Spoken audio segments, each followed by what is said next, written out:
बहुत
बलवा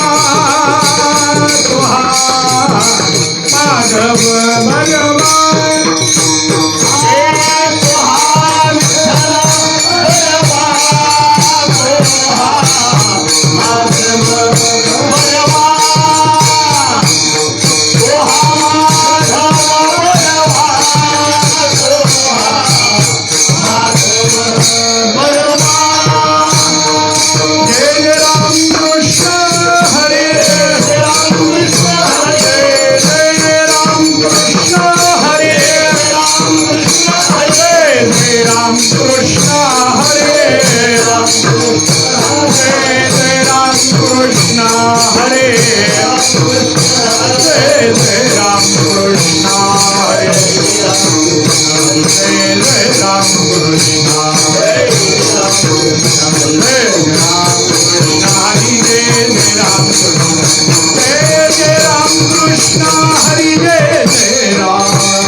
दासीचा दास करुणी देवा दासीचा दास करुणी देवा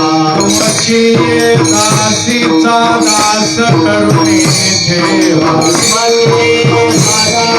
दास करुणी देवा आशीर्वाद द्यावा हाची आशीर्वाद द्यावा हाची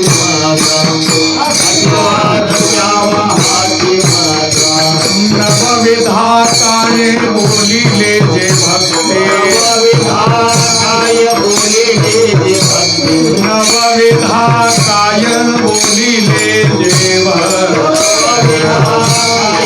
बोलिले जे भक्ते द्यावे माझे हाते संतजन द्यावे माझे हाते संतजन द्यावे माझे हाते संतजन तुका म्हणे तुमच्या पायाच्या आधारे तुमच्या पायाच्या आधारे तुका म्हणे तुमच्या पायाच्या आधारे तुमच्या पायाच्या आधारे करे ना करे भवन देव करे ना करे भवन देव करे ना करे भवन देव नवविधाताय बोलिले जे भक्ती नवविधाताय बोलिले जे भक्ती नवविधाताय बोलिले जे भक्ती नवविधाताय बोलिले जे भक्ती द्यावे माझे हाती संतजन द्यावे माझे हाती संतजन द्यावे माझे हाती संतजन विठोबा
हरी भाऊ स्पीड म्हणायचं एक वेळेस म्हणायचं म्हणा बेंबळे हरी भाऊ बोलतात ते म्हणा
नवविधा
तुमचे दासीचा दास करुणी ठेवा आशीर्वाद द्यावाचे मज नवविधा काय बोलिले जे भक्ती द्यावे माझे हाती संत जन तुका म्हणे तुमच्या पायाच्या आधारे उतरे न खरे भवन दे नवविधा काय बोलिले जे भक्ती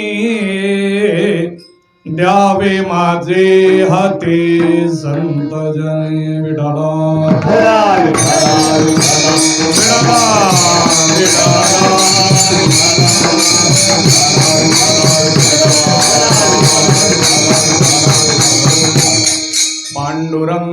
करो प्रथम पांडुरंगा करो प्रथम नमन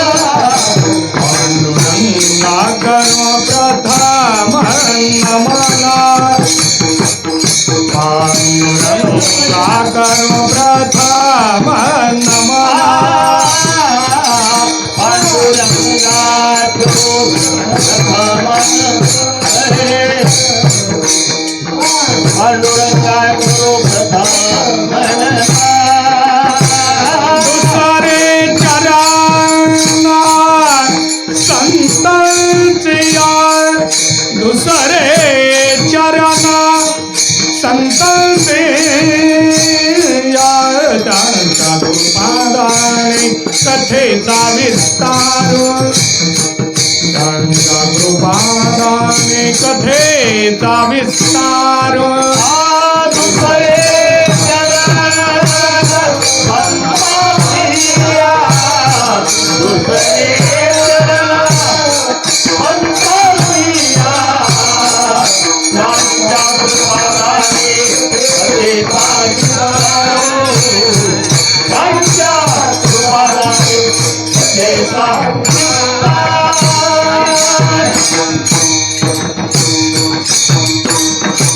पांडुरंगा करो प्रथम नमन दुसरे चरणा संतांदिया त्यांच्या कृपादाने कथेचा विस्तार बाबाजी सद्गुरु दास तुकाराम नमो ज्ञानेश्वरा नमो ज्ञानेश्वरा निवृत्ते उदारा सोपान देवा मुक्ताबाये नमो त्रिभुवन पावनी आदत्राया जननी देवाची ये प्रस्तुत कीर्तन सेवेसाठी घेतलेला अभंग अनिकेत पत्रिका. जगद्गुरु तुकोबारा यांचा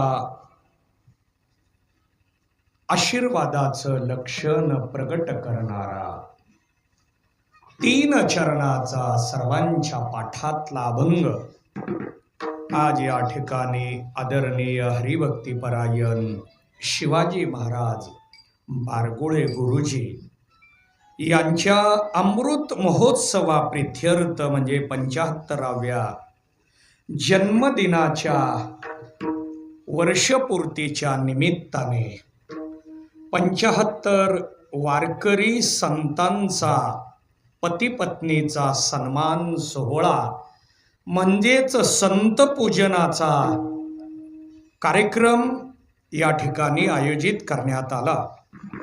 यामध्ये भगीरथ भैया लोमटे व मित्र परिवार रुईभर, समस्त ग्रामस्थ मंडळ, भजनी मंडळ रुईभर भजनी मंडळ व रुईभर ग्रामस्थांच्या व भगीरथ भैया आणि मित्र परिवार यांच्या माध्यमातून संत पूजनाचं व अमृत महोत्सवाचं आयोजन या ठिकाणी करण्यात आलं. आणि अशा या कार्यक्रमासाठी आशीर्वादाचं लक्षण मांडणारा अभंग निवडलेला आहे. नियोजित वेळेमध्ये जो विचार पाहता येईल पाहण्याचा प्रयत्न करू. विठ्ठल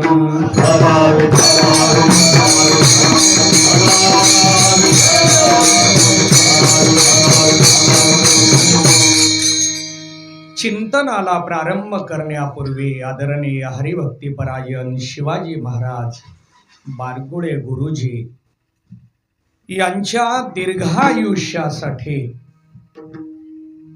त्यांना आयु आरोग्य उत्तम लाभावं व सगळं आयुष्य पारमार्थिक सेवेमध्ये खर्च व्हावं असं अभिष्ट चिंतन आपल्या सर्वांच्या माध्यमातून आपण चिंतूया, त्यांच्या आयुष्यासाठी आपण सदिच्छा व्यक्त करूया आणि मग चिंतनाला प्रारंभ करू.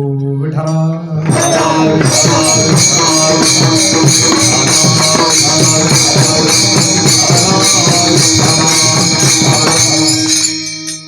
त्यांचं आयुष्य आणि 75 वारकरी जे सन्मानित होणार आहेत, या सर्वांच्यासाठी नामदेव महाराजांच्या माध्यमातून जो आशीर्वाद आणि अभिष्ट चिंतन आपल्या समोर प्रकट केलेलं आहे, ते आज या ठिकाणी मला व्यक्त करावं वाटतं. अकल्प आयुष्य व्हावे तया कुळा, माझिया सकळा हरीच्या दासा.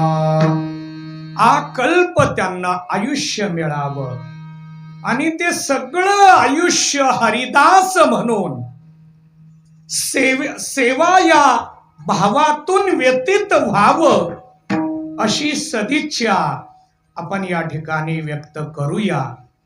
आणि आजचा कार्यक्रम इथं भगीरथ भैया आणि मित्र परिवार, रुईभर भजनी मंडळ, ग्रामस्थ मंडळी मध्ये मला सांगण्यात आलं की मध्ये 5 दिवसाचा कीर्तन महोत्सव सुद्धा त्यांच्या अमृत महोत्सवाच्या निमित्तानं इथं आयोजित करण्यात आला.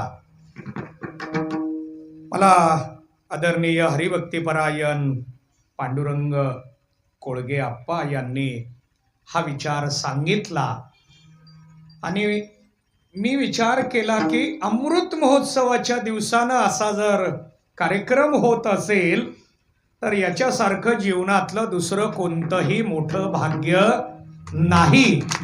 बघा, आजच्या कार्यक्रमाला सुद्धा हरिभक्तीपरायण तानाजी महाराज उलटे महाराज, हरिभक्तीपरायण आमचे गव्हाणे महाराज असतील किंवा हरिभाऊ महाराज बेंबळीकर असतील, उपस्थित सर्वच महाराज मंडळी, सर्वांची वेगळी नावं घेण्यात आता वेळ खर्च करत नाही. कारण आता बोलत असताना मी तानाजी महाराजांना म्हटलं 75 वारकऱ्यांचा सन्मान वेळ जात जाणार आहे आणि म्हणून मी कमी वेळेत सुद्धा कीर्तन करायला तयार आहे आणि ते मला जमतं. माझा अभ्यास कमी असल्यामुळं मला वेळेत कीर्तन सोडणं हे थोडं कौशल्य आहे, नाहीतर वेळेत बसवणं हे खूप जड जातं. माईक समोर उभारलो की माईक आवरणं हे खूप जड असतं आणि म्हणून मी त्यांनी सांगितलं आम्ही पुढचं आम्ही ठरवून वेळेत बसवतो, तुम्ही या वेळेमध्ये संपवा. नाहीतर माझ्या मनात उभारल्यापासून हा आकडा वाचला 75 की मनामध्ये शंका होती, एका व्यक्तीला 1 मिनिट म्हटलं तर 75 मिनिट त्या सत्काराला जाणार आहेत. गुरुजींचा सत्कार सोडून त्यातच धरला तरी 75 मिनिट जवळपास हा सत्कार चालणार आहे. मग त्याच्यावरचं मनोगत वगैरे तिथून वेगळं कीर्तनाचंच नियोजन समोर येईल आणि म्हणून मी कमी वेळेत बसवावं हा माझ्या मनात विचार होता. पण आदरणीय तानाजी महाराजांनी सांगितलं नाही, तुमचा तुम्हाला वेळ दिलाय त्यानुसार तुम्ही एवढ्या वेळेत बसवा. खरं तर अभंग सोडवणं एवढ्या वेळेत अवघड आहे, पण आशीर्वाद पद एवढ्या वेळेमध्ये मांडण्याचा मी प्रयत्न करेन. आज माझी भूमिका अशी आहे की हा अभंग आदरणीय गुरुजींच्या मुखात आहे. गुरुजींचं म्हणणं आहे, तुमची ये दासीचा दास करुणी ठेवा. मला या संतांचा, वारकऱ्यांचा, संप्रदायाचा दास बनवा. नवे या दास्यत्वाचा अखंड आशीर्वाद द्यावा. ही भूमिका आज गुरुजींची असणार आहे, ती मी अभंगातून व्यक्त करतोय. विठ्ठला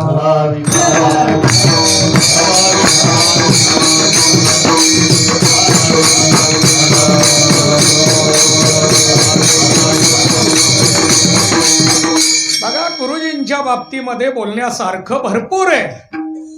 गुरुजींचा जर विचार केला, बघा गुरुजींचा परमार्थ, गुरुजींचा विचार हा जर केला तर इथल्या सप्ताहातलं संयोजन, या सप्त्यातल्या सगळ्या गोष्टीचं नियोजन, या गोष्टीवर असलेला त्यांची पकड ही जर विचारात घेतली तर गुरुजींवर बोलण्या इतपत मी मोठा नाही. कारण प्रत्येक दिवशी गुरुजी कीर्तनकार, वक्ता, त्यांच्यानंतर त्यांचा आशय खूप कमी वेळेमध्ये ते व्यक्त करताना इथं आपल्याला पाहायला मिळतात. शिवाय गावामध्ये सगळ्याला एकत्रित करण्याचं संघटन कौशल्य हे आदरणीय गुरुजींकडं आहे.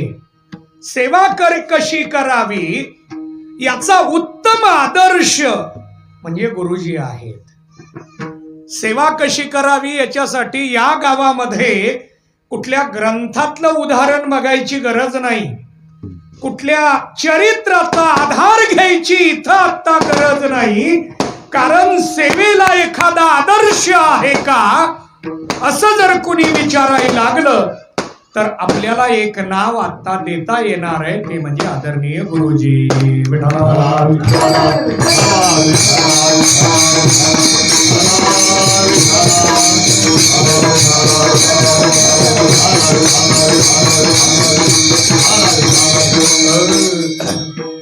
गुरुजींच्या बाबतीमध्ये मला भरपूर बोलता येणार आहे, कारण मी अनेक वर्षापासून इथे येतोय आणि सगळं भजनी मंडळ, संयोजक मंडळ किंवा आदरणीय गुरुजी ही सगळीच मंडळी खूप प्रेम करतात, खूप जिव्हाळा आहे.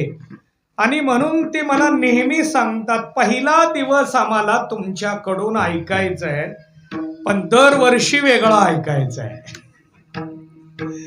पहिलाच दिवस ऐकवायचा आहे, पण ऐकवत असताना सुद्धा चिंतनाची एक वेगळी भूमिका ऐकता आली पाहिजे. काही जण म्हणतील असं ऐकता येतं का? नक्की येतं, पटवून देतो. इथं आत्ता मला दिशा माहीत नाही म्हणून तुम्हाला विचारतो, कारण या रेकॉर्डिंग मध्ये सुद्धा त्यांना कळणार आहे दिशा, म्हणून मी तुम्हाला विचारतो. माझ्या पाठीमागं कुठली दिशा आहे आता? पूर्व दिशा. पूर्व दिशा आहे. चला, माझ्या पाठीमागं पूर्व आहे, माझ्या समोर पश्चिम दिशा आहे, माझ्या उजव्या बाजूला उत्तर दिशा आहे आणि माझ्या डाव्या बाजूला दक्षिण दिशा आहे. माझा प्रश्न आहे, माईक कोणत्या दिशेला आहे? हा जो माईक आहे हा कोणत्या दिशेला आहे? माझ्या समोरची मंडळी म्हणतील पूर्वेला आहे, पण गुरुजी म्हणतील दक्षिणेला आहे. मी म्हणेन पश्चिमेला आहे, पण आमचे पेटी मास्तर महाराज म्हणतील उत्तरेला आहे. मग माईक कुठे आहे? माईक आहे तिथंच आहे. आपण जिथं उभा राहतो त्यावरून त्याची दिशा ठरते. तसं आपण ज्या अवस्थेतून अभंगाकडे पाहतो तसे चिंतनाची दिशा प्रगट होते.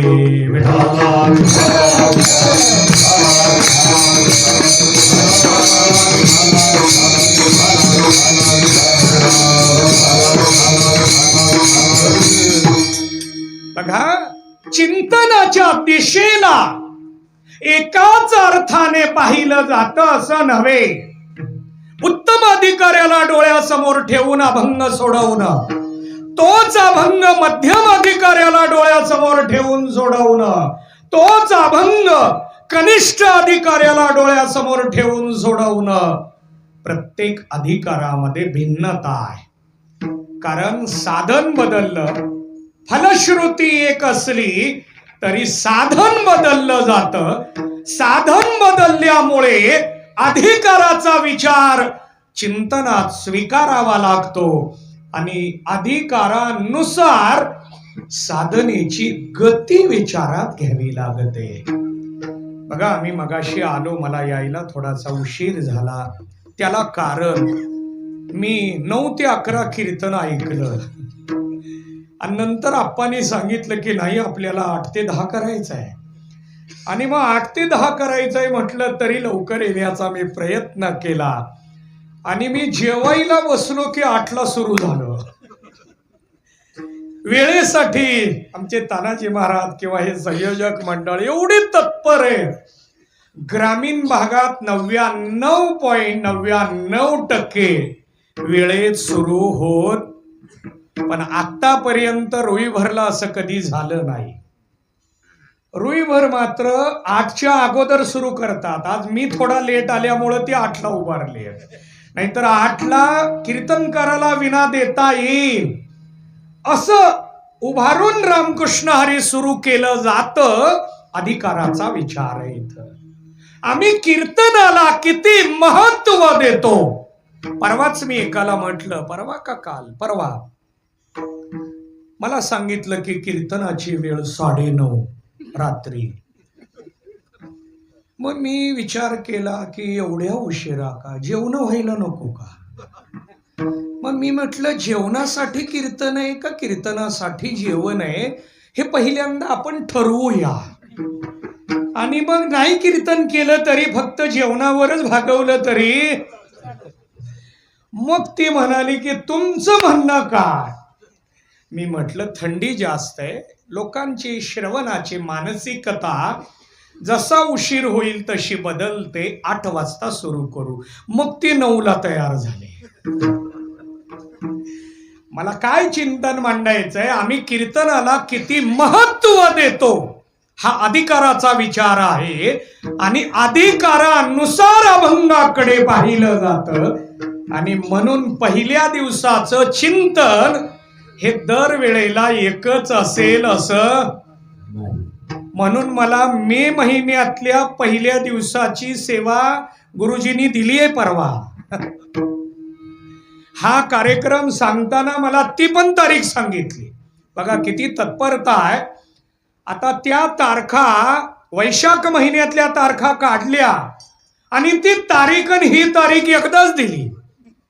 फक्त मला आप्पाला थोडं नाराज करावं लागलं. आत्ताच्या सप्त्यात मला तारीख नाही देता आली आणि म्हणून ही सेवा माझ्याकडं सोपवली गेली. चला ठीक आहे, माझं चिंतन चालू आहे. यामध्ये आदरणीय गुरुजींची तत्परता, गुरुजींची सेवा, गुरुजींचा चाणाक्षपणा, गुरुजींची पारमार्थिक दृष्टी, हा सगळा विचार विस्तारानं मांडता येईल. कारण ते विस्तार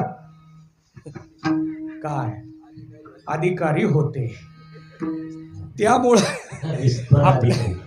म्हणून आपल्याला सुद्धा ते विस्तारानं मांडता येईल. कारण त्यांनी रिटायर झाल्यानंतर गावातला परमार्थ असेल किंवा संघटनात्मक कौशल्याचा विस्तार इथं चांगला केला आहे.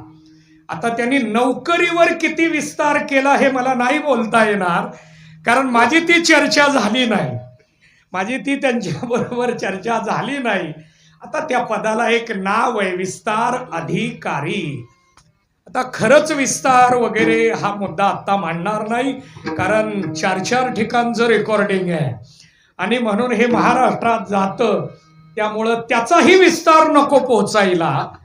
त्यामुळं आपण थोडंसं गुरुजींच्या बाबतीतलं चिंतन मांडत असताना त्यांचा पारमार्थिक भाव विचारात घेणार आहोत. बघा, परमार्थाच्या विषयी त्यांच्या मनामध्ये इतका सोज्वळपणा आहे.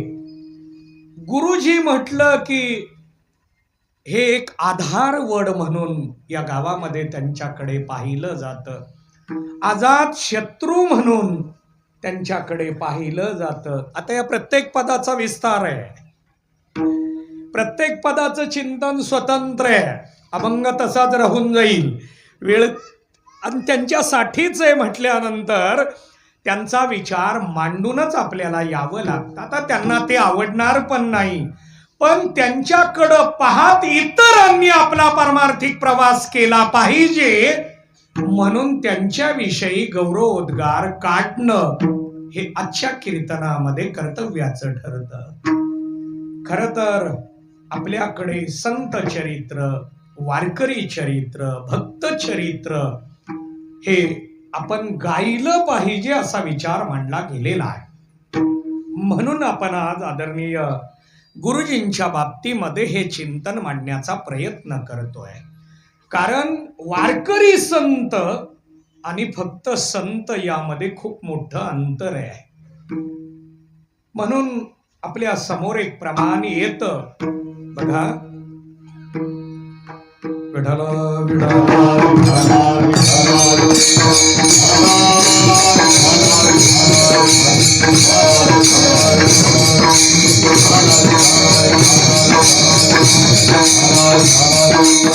या वारकरी संतांच्या पायावर मी नमन करतोय, डोकं टेकवतो, दंडवत करतो, लीन होतो, हा विचार आपल्या समोर येतो. नेहमी अशा व्यक्तिमत्वासमोर आपण लीन झालं पाहिजे. कारण असं व्यक्तिमत्व प्राप्त होणं खूप कठीण जातं. एकाकडं एक गुण असला तरी पाय जमिनीवर राहत नाहीत. एक गुण फक्त असला तर पाय जमिनीवर राहत नाही. गुरुजींकडं अनेक गुण आहेत. त्यांच्या बाबतीमध्ये त्यांना अष्टपैलू असं म्हटलं तरी वावगं ठरणार नाही. बघा, आता आपल्या भाषेत जर सांगायचं झालं तर आम्ही गायक आहोत, आम्ही वादक आहोत, आम्ही कीर्तनकार आहोत, आम्ही प्रवचनकार आहोत. यातलं एक काही का येईना, आम्ही खाली येतो का इथं प्रश्नचिन्ह देऊ आपण. रेकॉर्डिंग असल्यामुळं आपल्याला बोलताना आता तसंच बोलावं लागणार आहे. आणि त्या दृष्टीनं बघा, आपले पाय जमिनीवर येत नाहीत, परंतु गुरुजींकडे जर पाहिलं तर इतकी लीनता, एवढी नम्रता, कुणी लहान येऊ द्या, मोठा येऊ द्या, स्त्री पुरुष, लहान मोठा, श्रीमंत गरीब, कुणी काही येईना, ते लीनतेनं त्यांना बोलतात. म्हणून गावातल्या या पारमार्थिक प्रवासाला एक बळ प्राप्त झालं, हे आपण मागच्या कालावधीमध्ये पाहिलं.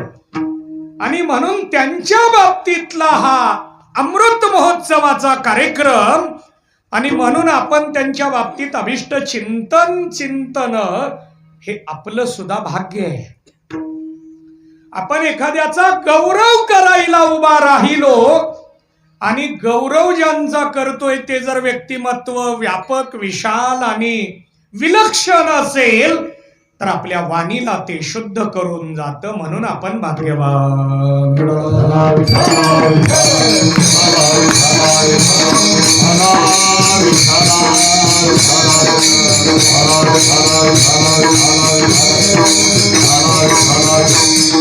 बघा, जीवनामध्ये आपल्या प्रत्येकाला आशीर्वादाची गरज असते. आणि म्हणून जन्मदिनाच्या दिवशी आपण वडीलधाऱ्यांच्या पाया पडावं, आई वडिलांच्या पाया पडावं, देवी देवतांच्या पाया पडावं, आराध्य दैवत, कुलदैवत, ग्रामदैवत यांच्या पाया पडावं आणि आशीर्वाद घ्यावा. याच्यासाठी जन्मदिन असतो. या जन्मदिनाला रूढी भाषेमध्ये वाढदिवस असं संबोधलं जाऊ लागलं. वाढदिवसाच्या दिवशी काय करावं तर आपण बघा, प्रत्येक जण आपला स्वतःचा वाढदिवस असेल तर त्या दिवशी ती व्यक्ती सकारात्मक असते. ज्यांचा वाढदिवस आहे त्यांच्या बरोबर भांडण करण्याचा कितीही प्रयत्न करा, ती त्या दिवशी आपल्याला समजून सांगणार. भांडायचं नसतं, संघर्ष करायचा नसतो कधी त्यांच्या जन्मदिनाच्या दिवशी, आणि इतर वेळेला त्यांची भांडणं सोडवायला आपण. बघा, जन्मदिनाच्या दिवशी व्यक्ती हा सकारात्मक राहतो. कारण उठल्यापासून झोपेपर्यंत त्यांच्या मनामध्ये एकच विचार आहे, आज काय वाढदिवस आहे, आज वाढदिवस आहे, आज वाढदिवस आहे. आपल्याकडं वाढदिवस हे शहरामध्ये जास्त वाढले. याचा अर्थ ग्रामीण भागात नाहीत असं नाही, पण शहरामध्ये त्याचं प्रदर्शन पण व्हायला लागलं. वाढदिवस कसे साजरे करावे, का साजरे करावेत, हा सुद्धा एक विचार आहे. वाढदिवस म्हणजे जन्मदिवस आहे, आणि तो आमच्या सेवेला कार्याला वाढ करणारा म्हणून त्याला वाढदिवस असं संबोधलं जातं. पण आम्ही त्या दिवशी फक्त वह्या वाटप करतो.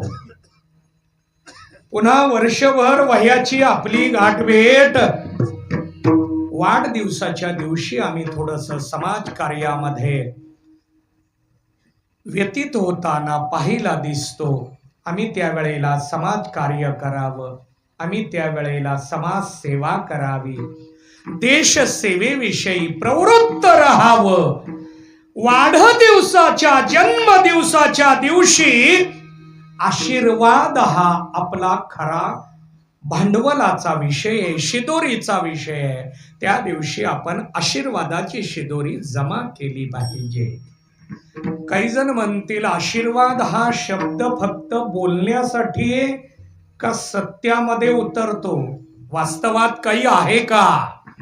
आशीर्वाद घेतल्यानंतर फल मिळतं का?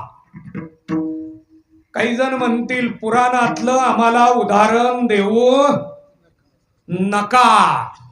चला, म्हणून मी मागे एकदा चिंतन मांडलंय. आशीर्वादाची गरज आता सुद्धा प्रत्येक व्यक्तीला आहे. काही काही जणांचं म्हणणं असतं आपण कार्य करत राहावं. जो कार्य व्यवस्थित करतो त्याला आशीर्वादाची आणि दुसऱ्याची काय गरज आहे, असा विचार काही मंडळी मांडतात. परंतु आपण कार्य करत असताना ते कार्य निर्विघ्न आणि यशस्वीपणे पार पडण्यासाठी आशीर्वादाचं बळ हे खूप मोलाचं आणि महत्वाचं आहे.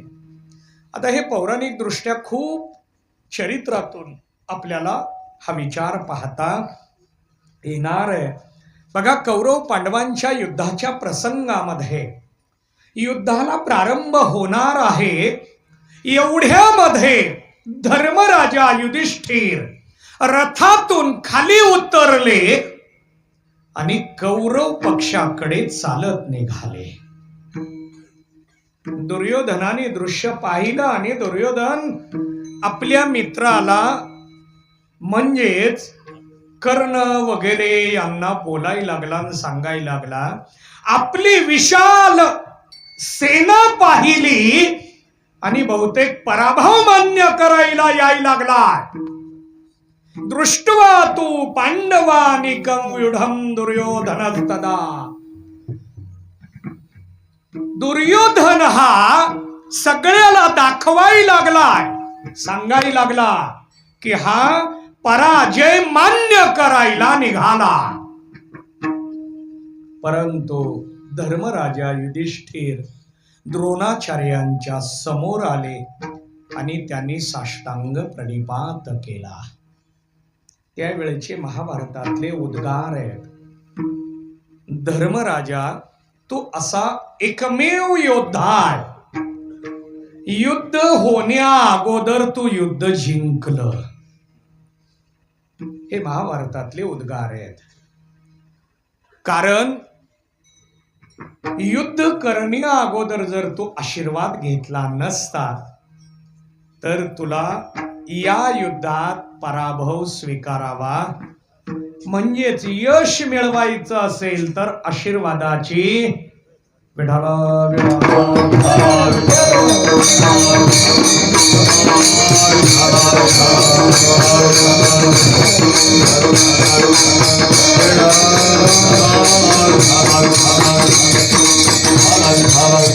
चला, आपण चिंतन करतोय यामध्ये आपला विचार आशीर्वादाच्या भूमिकेमध्ये आहे.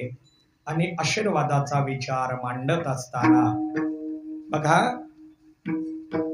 मी नेहमी व्यवहारातलं एक उदाहरण देत असतो. विद्यार्थ्यांनी जर अभ्यास केला तर आशीर्वादाची गरज असते का विद्यार्थ्यांना?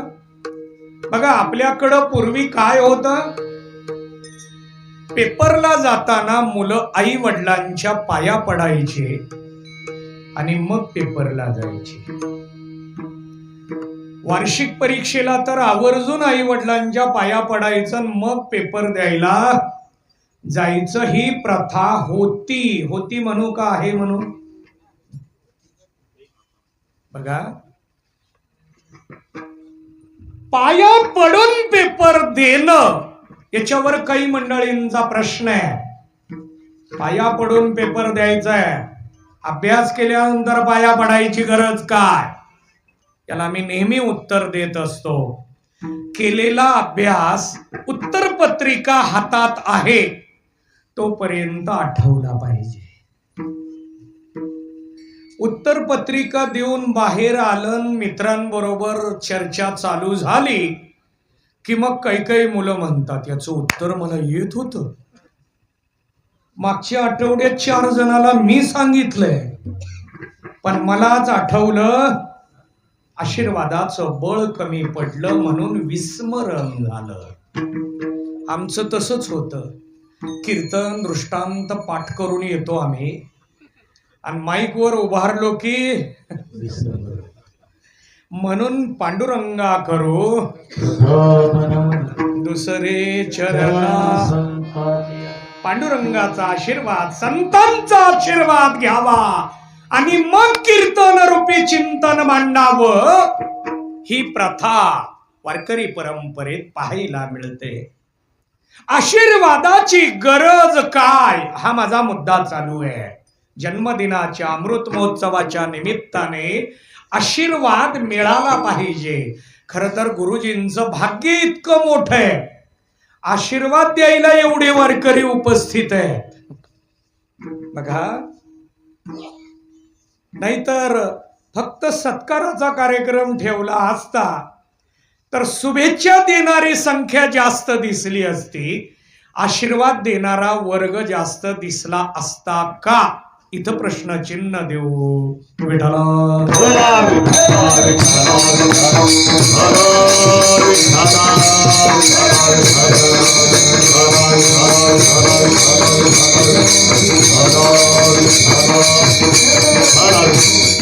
बघा, यामध्ये आशीर्वाद हा विचारात घेत असताना देवाचा आशीर्वाद, संतांचा आशीर्वाद, वारकऱ्यांचा आशीर्वाद, आई वडिलांचा आशीर्वाद, वडीलधाऱ्यांचा आशीर्वाद, म्हणून आम्हाला शास्त्र सुद्धा सांगतं पाया पडायला सुरुवात करताना कुठून करावी. मातृदेवो भव, पितृदेवो भव. पहिल्यांदा माता आणि पित्याच्या पाया पडावं, म्हणजेच पहिला आशीर्वाद आई आणि वडिलांचा घ्यावा. याचा आदर्श म्हणजे छत्रपती शिवाजी महाराज आहेत. कोणत्याही मोहिमेला जाताना शिवरायांनी जिजाऊ साहेबांच्या आशीर्वादाने मोहिमेला सुरुवात केलेली पाहायला मिळते. बघा, शंभू राजाने शिवरायांनी आशीर्वादाशिवाय मोहीम सुरू केली नाही. शौर्य असताना सुद्धा आशीर्वाद घेऊन त्यांनी मोहिमेला, लढाईला, युद्धाला प्रारंभ करावा. तसं आपण बघा, लग्नाला कशासाठी बोलवतात तो? तुमच्या इकडं लग्न होतात का? होतात का? ठीक आहे.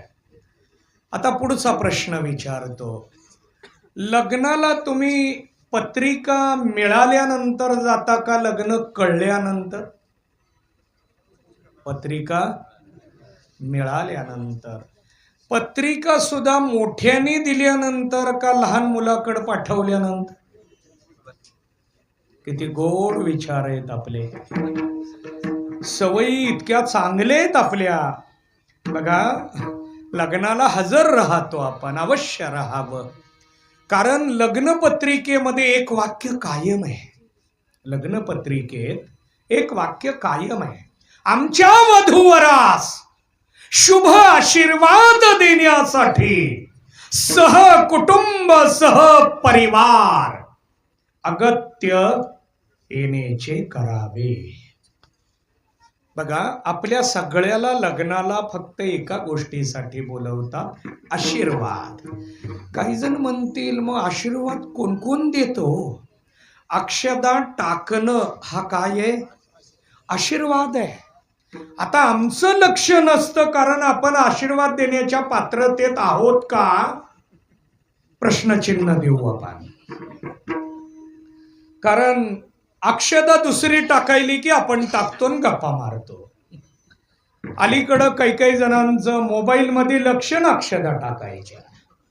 त्यामुळं ह्या आशीर्वाद ठरतो का हा भाग वेगळा आहे. आशीर्वाद हा कसा असला पाहिजे? बघा, आशीर्वादावर बोलतोय मी मगाशी सांगितलं आज अभंग सुटेल न सुटेल, पण गुरुजी एवढा विषय आणि अमृत महोत्सवाचा आशीर्वाद एवढं चिंतनाच्या कीर्तनात आपल्याला पाहायचंय. ज्ञानोबारायांनी रेड्याला वेद बोलायला लावले.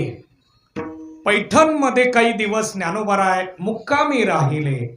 पैठणवरून ज्ञानोबाराय निघाले नेवासा गावाला जाण्यासाठी.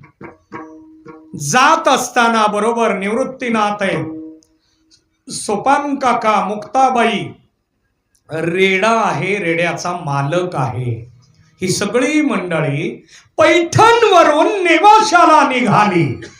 आणि जात असताना मार्गामध्ये एक अंतयात्रा यायला लागली. अंतयात्रेच्या समोर ज्यांची अंतयात्रा, त्यांची पत्नी सती जायला निघाली. आणि ती सती जायला निघाल्यानंतर समोरून ज्ञानोबाराय येताना दिसले. चेहरा पाहिला आणि लक्षात आलं की हे महात्मे असणार आहे, कारण तेजपुंज असा चेहरा होता, काया तेजपुंज होती. ज्ञानोबारायांना पाहिल्याबरोबर सती जाणाऱ्या महिलेला वाटलं की आपण आपलं जीवन आता अर्पण करायला निघालोय, आणि त्यामुळे आपण या महात्म्याचं दर्शन घेऊ आणि मग आपण आपला सती जाण्याचा कार्यक्रम चालू ठेवू. अंतयात्रा चालू आहे, अंतयात्रेत भरपूर लोक आहेत, पण त्या गर्दीतून ही एकटी महिला बाजूला आली. ज्ञानोबाराय आदी भावंड चालत येत होते, त्यांना पाहिलं आणि त्यांच्या जवळ आल्या आणि ज्ञानोबारायांच्या पायावर डोकं टेकवलं. साष्टांग हे करी दंडवत श्री संताचे या माता चरणावरी साष्टांग हे करे दंडवत. बघा, आता ज्ञानोबारायांचंच असल्यामुळे नारायण महाराजांचा जर विचार मांडायचा झाला तर म्हणे नाम याचा नारायण, म्हणे नाम याचा नारायण, म्हणे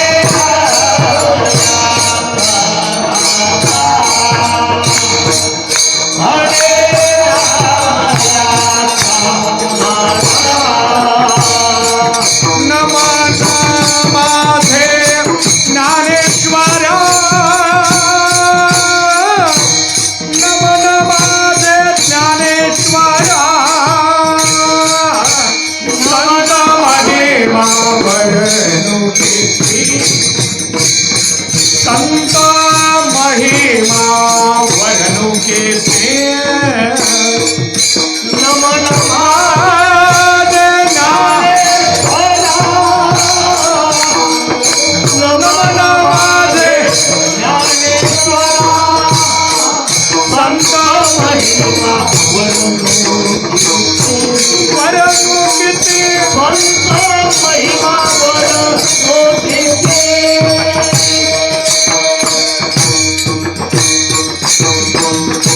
नमन माझे ज्ञानेश्वरा. आता हे प्रमाण ज्ञानोबारायांच्या समाधी प्रसंगातलंय, पण मी थोडं अलीकडं आणून आपल्या समोर मांडण्याचा प्रयत्न केला.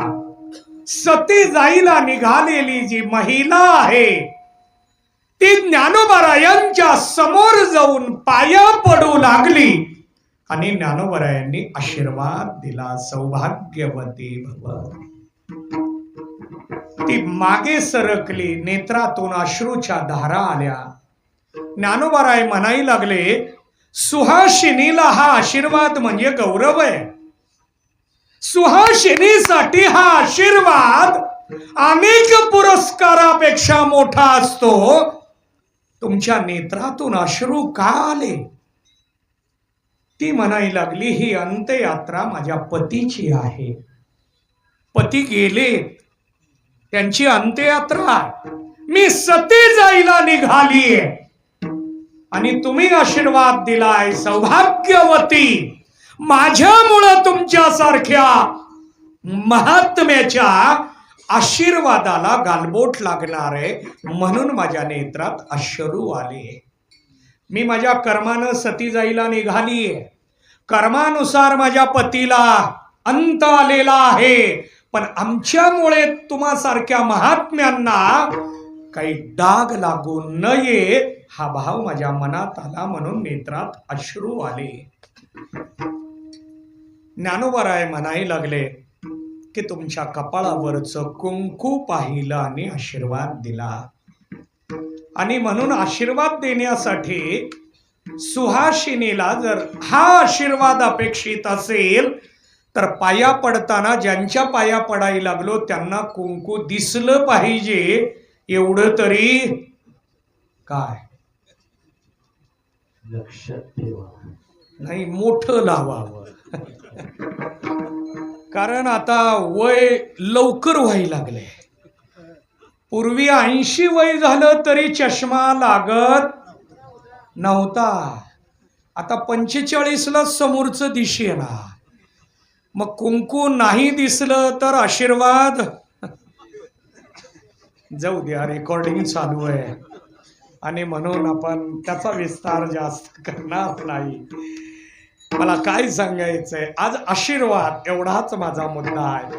गुरुजी आज आशीर्वाद मागणार आहेत आणि सगळ्या वारकरी संतांचा, वारकरी भाविकांचा आशीर्वाद अमृत महोत्सवाच्या निमित्तानं, अभिष्ट चिंतनाच्या निमित्तानं त्यांना प्राप्त होणार आहे. पण त्यांच्या मनामध्ये भाव काय असणार आहे? आशीर्वाद मिळावा कोणता, तो विचार महाराजांनी मांडला. प्रस्तुत अभंगाचं पहिलं. तास करुणी ठेवा, तुमचिया साथीचा तास करुणी ठेवा.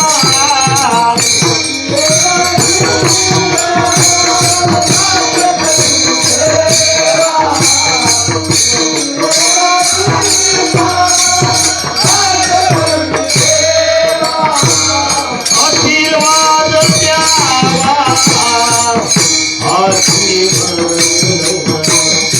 आशीर्वाद द्यावा, आरती मध्ये नवविधाकाय बोलिले भक्ती, नवविधाकाय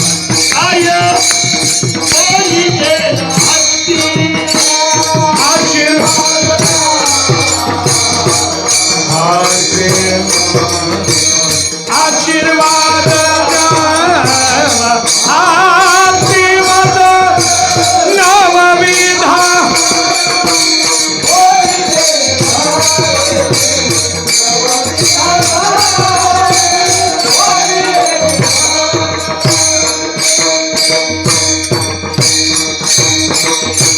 आशीर्वाद द्यावा हाची मज, हाची आशीर्वाद द्यावा. हाची दर्शक सर्वनाम आहे. अंगुली निर्देश केला, हा आशीर्वाद पाहिजे. कोणता?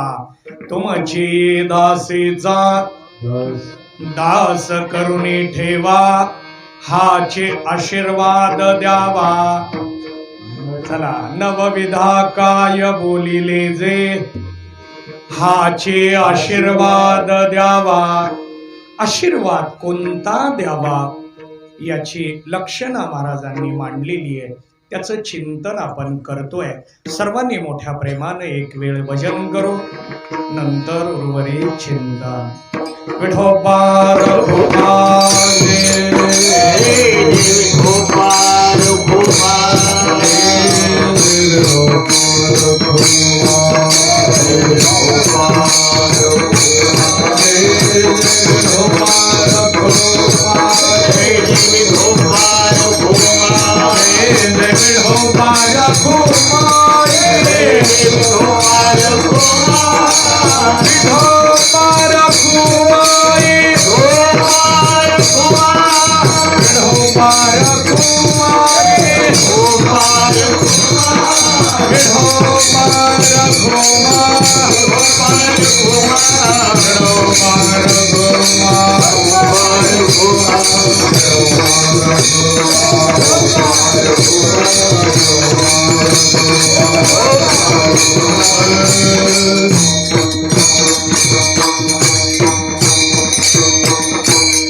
काय आपण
तुमची दासीचा दास करुणी ठेवा, आशीर्वाद द्यावा हाची मळज नवविधा काही बोलिले जे भक्ती द्यावे माझे हाती संत जन.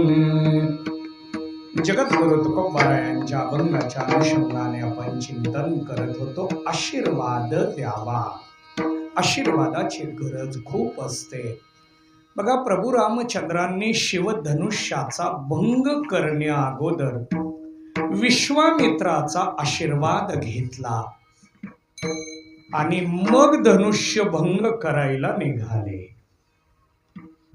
धनुष्य भंग करण्याचं सामर्थ्य आहे, पण आशीर्वाद घेतल्याशिवाय कार्य करू नये हा एक आदर्श आपल्याला त्या चरित्रातून घालून दिला.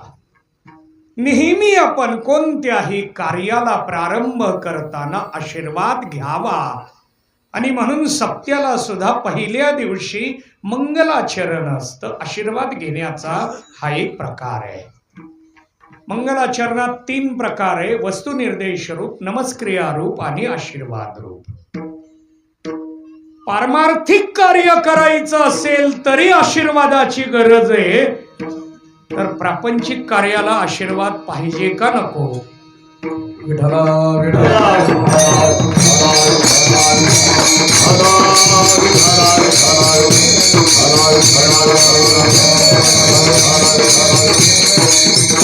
आणि म्हणून प्रपंचाला आशीर्वाद पाहिजेच पाहिजे, पण परमार्थाला सुद्धा आशीर्वादाची गरज असते. आणि म्हणून परमार्थात पहिल्या दिवशी मंगलाचरण असतं. आशीर्वादाने आमचा पुढचा प्रवास असतो. केवळ 7 दिवसाच्या परमार्थिक प्रवासाला मंगलाचरण आशीर्वाद नकोय. जन्मभर सेवा घडली पाहिजे, याच्यासाठी आशीर्वादाचं बळ आवश्यक आहे. आणि हे बळ कशाने मिळेल? तुमचे ये दासेचा दास करून ठेवा. महाराजांनी दासाचा दास करा असं इथं आपल्या समोर मनोगत मांडलं. बघा, अभंगातून विचार मांडला. दासाचा दास बनवा. मुळात आम्ही दास असताना स्वामी असल्यासारखे वागतोय. आता आपलं वागणं स्वामीप्रमाणे का दासाप्रमाणे? आपलं वागणं, चला शब्द बदलतो, मालक व्हावं वाटतं का नौकर? मालक व्हावं वाटतं, नसताना व्हावं वाटतं. आता काही काही जणाला मालक म्हटलं जातं, हा भाग वेगळा आहे. पण मालक या शब्दाचा अर्थ काय? मालक या शब्दामध्ये सर्व सत्ता. मग इथं आपल्याकडं एकच सत्तेचा विचार आहे: पारमार्थिक सत्ता, व्यावहारिक सत्ता आणि प्रातिभाषिक सत्ता. ज्याच्या ताब्यात त्याला मालक म्हणतात.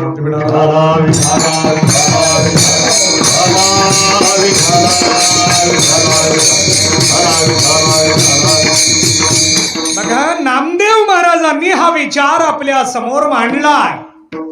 तुझी या सत्तेने वेदांसी बोलणे, सूर्यासी चालणे, तुझी या बळे ऐसा तू समर्थ ब्रह्मांडाचा धनी.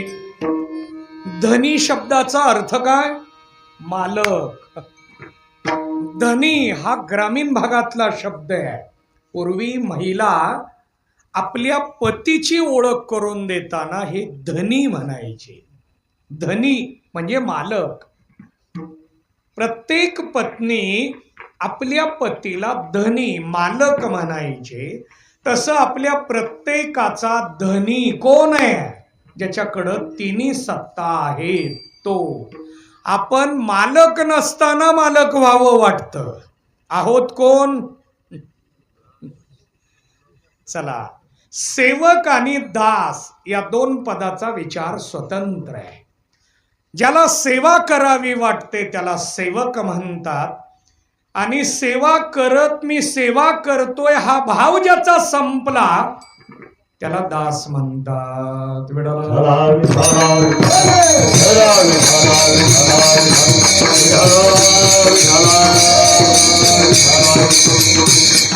बघा, दासानं सगळं अर्पण केलंय, हा दास आहे. आपलं जीवन स्वामीला अर्पण केलं. दासोहम. मी कोण आहे? दासोहम, दास आहे.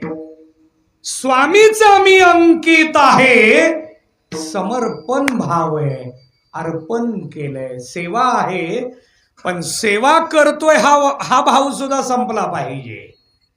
आपल्याकडे मी निष्काम सेवा करतोय हा भाव शिल्लक असतो, मी अमुक अमुक सेवा करतो हा भाव शिल्लक असतो, पण दासाकडे हा भाव शिल्लक राहत नाही, तो त्याचाही त्याला विसर असतो.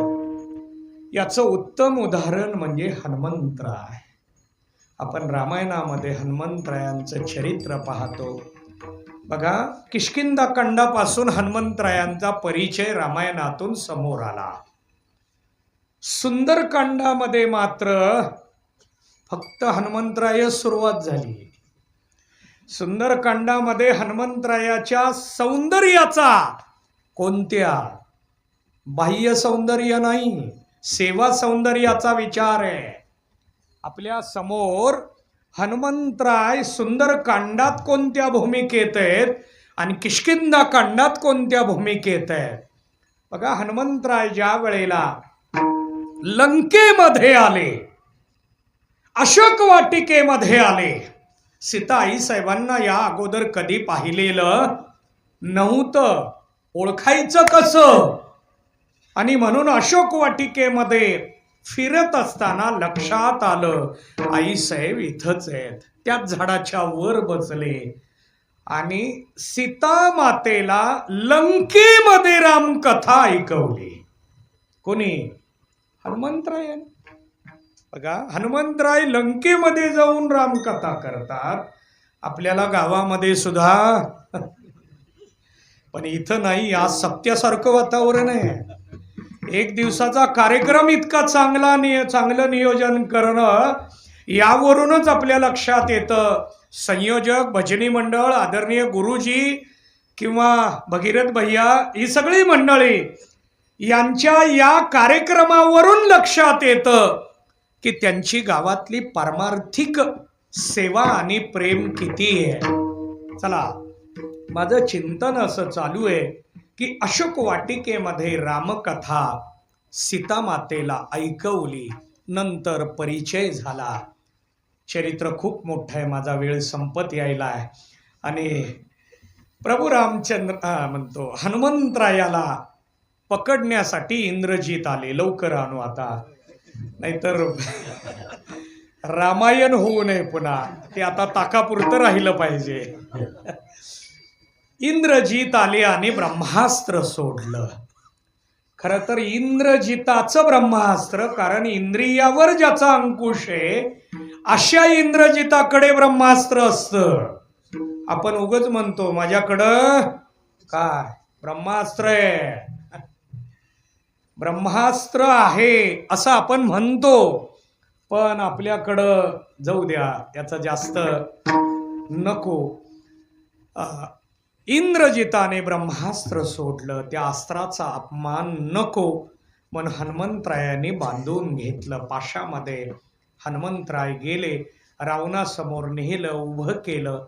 रावणाने परिचय विचारला. परिचय विचारल्यानंतर हनुमंतरायाने आपल्या बलाचा परिचय दिला नाही. अतुलित बलधामा हा परिचय दिला नाही. मी पवन सूत आहे हा परिचय दिला नाही. अंजनी पुत्र आहे हा परिचय दिला नाही. श्रीरामदूतम शरणम प्रपद्ये हा परिचय दिला. मी सेवक आहे, मी दास आहे हा परिचय दिला. बघा, अनेक अभंगामध्ये संत जनाबाईने दासी जनी असा परिचय, मी जनाबाई आहे. संत जनाबाईंच्या बाबतीत आम्ही जनी म्हणणं काहीच पात्रता नाही आमच्याकडे, पण अभंगात तसे शब्द आहेत म्हणून म्हणावे लागतात. पण जनाबाई स्वतःला दासी म्हणून घेतात, कारण त्यांना माहिती आहे आम्ही नामदेवरायांच्या दाशी आहोत.